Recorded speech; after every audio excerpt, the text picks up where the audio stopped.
You have been lied to. They told you to work hard, save a little, retire at 65, and they called it freedom. But if 40 years of labor ends in a pension too small to live on, what do you call that? You were not born to serve until death. You were not born to trade your soul for a salary. The world does not reward obedience. It rewards vision. Slavery has changed its costume, but it has never left.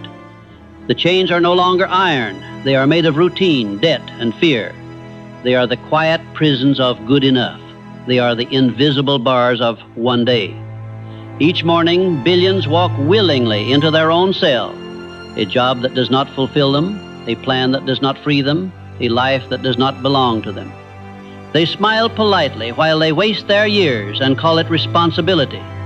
They worship the system that enslaves them and call it security. They obey every rule and call it success. The system was not built to make you rich. It was built to make you useful. You were taught that labor equals wealth, but labor without thought equals servitude. The man who works without thought is a machine. The man who works without purpose is a mule. And the man who works without ownership is still a slave, no matter how large his paycheck appears. Labor is the effort of the body. Wealth is the command of thought. Most men sell their hours to build another man's dream because they never learned this law. Money obeys thought, not time. One man digs a hole. Another sells the shovel. Who do you think becomes free? Carnegie? Rockefeller? Ford? They did not worship hard work. They worshiped organized thought. They knew the mind is the only true factory of fortune. They built systems that worked without them, while the masses worked endlessly within them. Time is a poor man's currency, and every time you trade it for someone else's dream, you sell the only thing that is truly yours. The tragedy is not that men are slaves. The tragedy is that they choose to remain so. They defend their bondage. They protect their captors. They fear their own freedom. For freedom demands thought, discipline, and faith. Do not mistake comfort for safety. Comfort is the assassin of progress. The man who settles for comfort sells his destiny for ease.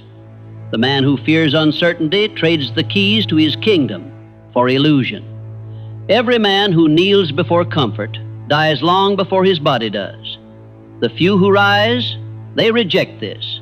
They think differently. They move with purpose. They build. They risk. They lead. And the world eventually serves them. Work without ownership is slavery in disguise. You can labor endlessly and still remain poor because the wealth you build flows through you, not to you. The man who trades his time for pay dies with empty hands. The man who trades his mind for value lives with legacy. Do not glorify the grind. Glorify the growth. The purpose of work is not toil, it is transformation. I have watched men give their youth to jobs that never loved them and their loyalty to companies that forgot them. They stayed quiet, they obeyed, and when the waiting ended, nothing waited for them. They call this a good life. I call it tragedy disguised as virtue. If 40 years of obedience ends in dependency, who owns your life? What was chosen can be unchosen. What was learned can be unlearned. What was built by fear can be rebuilt by faith. The first step is awareness. The second is ownership. The third is command. Own your thoughts before you own your freedom. Command your habits before you command your destiny. The world rewards movement, not waiting. Every day you delay your purpose, another man advances his. Every hour you spend in hesitation, someone else is building your dream. He will hire you to work for it. He will pay you to forget it. And when you die, his children will inherit what was meant for yours. The difference between a master and a slave is not circumstance. It is decision. The master moves. The slave waits. You have one life, one span of years, one window of strength. Will you spend it waiting for permission, or will you rise and claim command over yourself. This system will not hand you freedom. You must build it. You must decide it. You must become it. Speak these words aloud and believe them. I refuse to work my life away and die poor. I was born to own, not to obey. I am the master of my thoughts and the architect of my destiny. Let this be your awakening, the death of servitude and the birth of command. The man who refuses to serve fear eventually becomes the one who commands his fate. And so I ask you, will you remain a slave until the end, or will you rise and begin?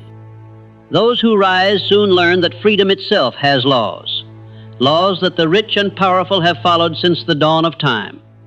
To master them is to command life itself.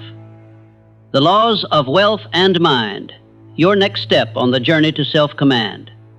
Click below and continue your ascension.